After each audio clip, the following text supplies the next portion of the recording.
In 1986, And the outgoing world champions, Tom Curran and Fred Zamba, I think they've done a great job for the sport.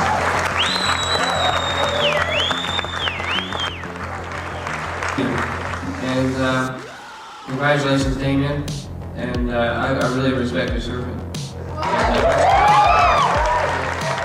Can Curren make it out? A lot of distance. Curren, one of the best barrels we have seen today. Tom Curran stood at the top of the surfing world. 21 years old, already a two-time world champion, the kind of surfer other surfers stopped paddling just to watch pass by. Reporters called him the future of the sport. Sponsors lined up. Magazine covers waited. Then, in the middle of his biggest year yet, he looked into a camera and said something nobody expected. There's a lot more to life than winning a championship. 2 years later, he was gone. Not retired, not injured, just gone. What nobody knew at the time was that the disappearance was never really about surfing.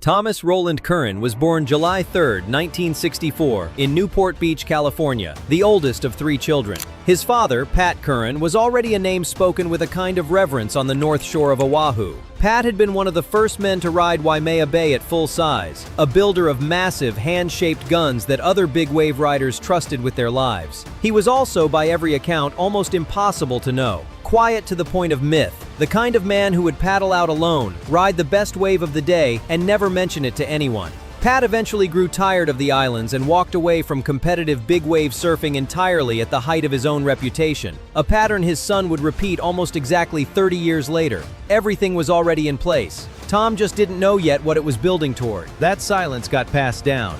Pat moved the family back to Santa Barbara, where Tom's mother Janine ran a bikini shop, and Pat shaped boards and dove for abalone to get by. When Tom was 6, his father handed him a surfboard he had shaped himself. By every account, it was love at first wave. He spent his childhood at Rincon, one of the finest point breaks in California, learning to read a wall of water the way other kids learned to read a room. But the Curran house wasn't peaceful. Pat and Janine's marriage was falling apart underneath the surface, and Tom, the oldest, absorbed most of the fallout. As a young teenager, he started drinking and smoking marijuana, the kind of quiet rebellion nobody notices until it becomes a habit. His mother, watching her son drift, did the only thing she knew how to do. She drove him up and down the California coast to one surf contest after another, and she brought him to church. Christianity became the structure that surfing alone couldn't give him, a thread that would run through the rest of his life, whether anyone was paying attention or not. By 14, Curran was already winning national titles. By 18, he was a professional. The kid who grew up half raised by a broken home and fully raised by an unbroken wave was about to become the best surfer in the world.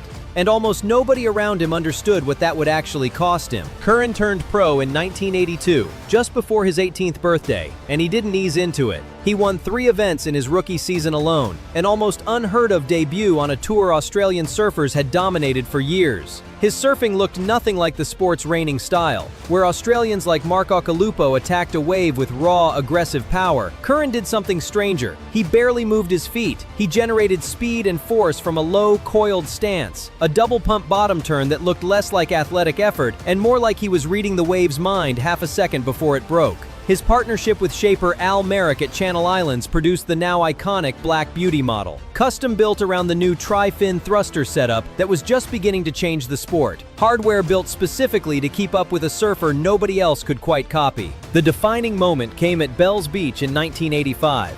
Curran and Occhilupo, 2 surfers built from completely opposite philosophies, met in a semi-final that surfers still talk about today.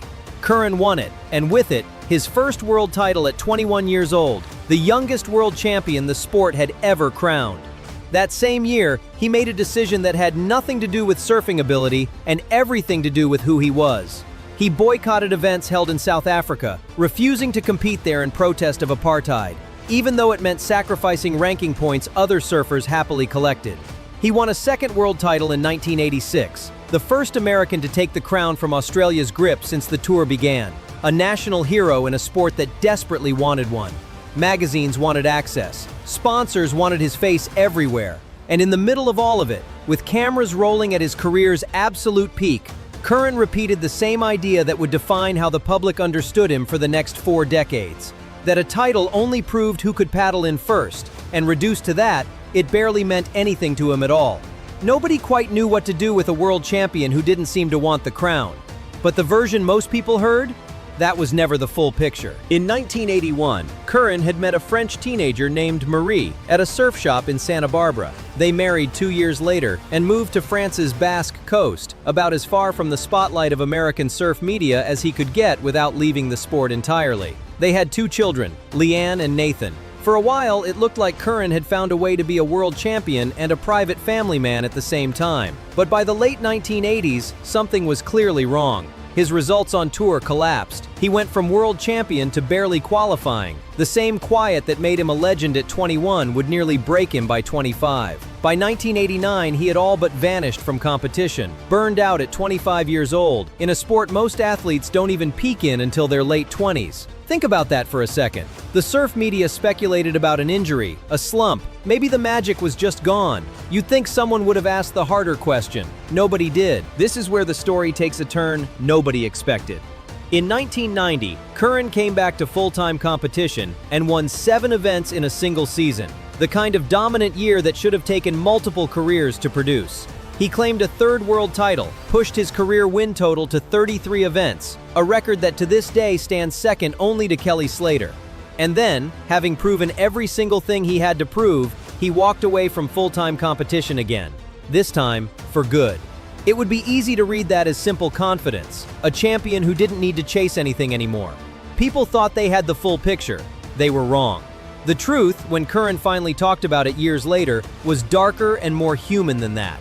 In one rare, unguarded interview, a journalist asked him directly about a stretch of years during a trip to Indonesia when people close to him had grown worried about how much he was drinking. Curren didn't deny it. He admitted it outright, and admitted too that there had been a period in his life he could only describe as depression. For a surfer, the public had mythologized as untouchable, serene, almost supernatural in the water.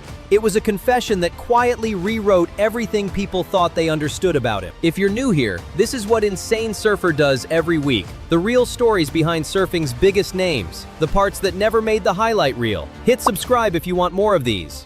By 1993, Curren's life was about to take its strangest turn yet. By 1993, his marriage to Marie had ended, and Curren did something that summed up exactly who he was. Instead of disappearing into bitterness, he released his first record, an album called Ocean Surf Aces, and toured both American coasts with his own band.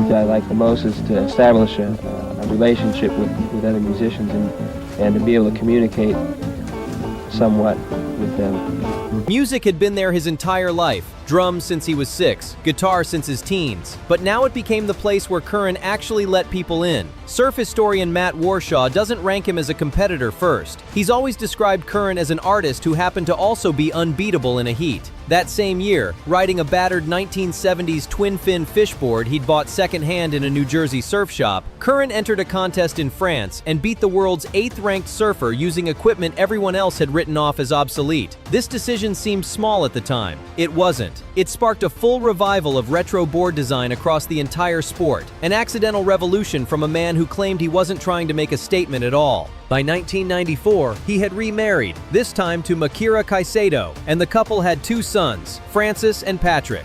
He became the face of Rip Curl's The Search campaign, a marketing concept built entirely around the idea of disappearing to find perfect, undiscovered waves, which was, in a strange way, the most honest advertisement ever made about Tom Curran. He wasn't performing the search for the cameras. He had been doing it his whole life.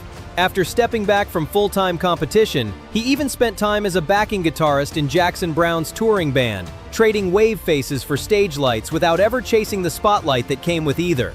Years later, when Kelly Slater opened his revolutionary wave pool, the Surf Ranch, to the public for the first time, Curren was among the very first surfers invited to ride it. proof that even surfing's biggest modern star still wanted Tom Curran's approval before anyone else's. This is the part most documentaries skip past. The years where Curren wasn't competing and wasn't famous, just living. He kept surfing, but increasingly on equipment that made no commercial sense. Finless skimboards, hand-shaped alayas, vintage single fins pulled from his garage in conditions most surfers wouldn't attempt on a modern board. It directly echoed his father's legacy as a shaper, except Tom pushed it somewhere stranger and more personal. He released a self-titled album in 2003, and another, In Plain View, in 2015. Families, desperate scenes, from bed to bed. And if you ask me, how can it be? Which earned a 3-star review from Rolling Stone for proving he could navigate a recording studio with the same instinct he brought to a wave. Through all of it, the faith his mother instilled in him as a teenager never left. Asked once how he handles fear in heavy surf, his answer was 2 words: I pray. It's the kind of line that sounds almost too simple until you understand it came from a man who had already admitted, on record, to struggling with depression and drinking at the height of his fame. The quiet wasn't an act, it was survival. So where is Tom Curran now? He still lives in Santa Barbara, close enough to Rincon to check the swell from memory. His daughter Leanne became a professional surfer in her own right, continuing a family legacy that has always preferred letting the work speak over any kind of self-promotion.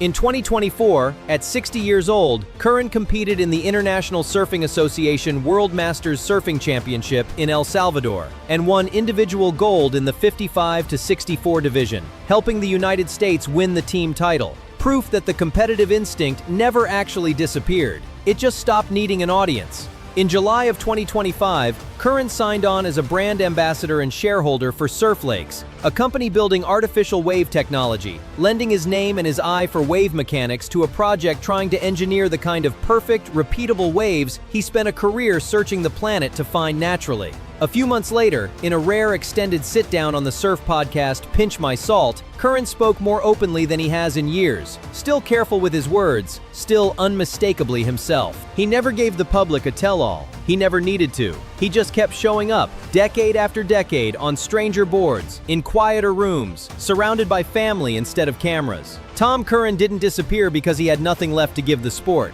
He disappeared because the version of fame surfing offered him was never the thing he actually wanted. And somewhere between Rincon, the Basque Coast, and a recording studio in Los Angeles, he found something he liked better. As of this recording, Curren is still out there most mornings, still riding equipment nobody else would touch, still letting his board do the talking. He never explained himself fully, and he probably never will. Maybe that was always the point. If you want to see how another surfing legend handled walking away at the absolute top, that story is on screen right now. Subscribe to Insane Surfer for more of these. The real ones. The ones surfing's biggest names never had to say out loud.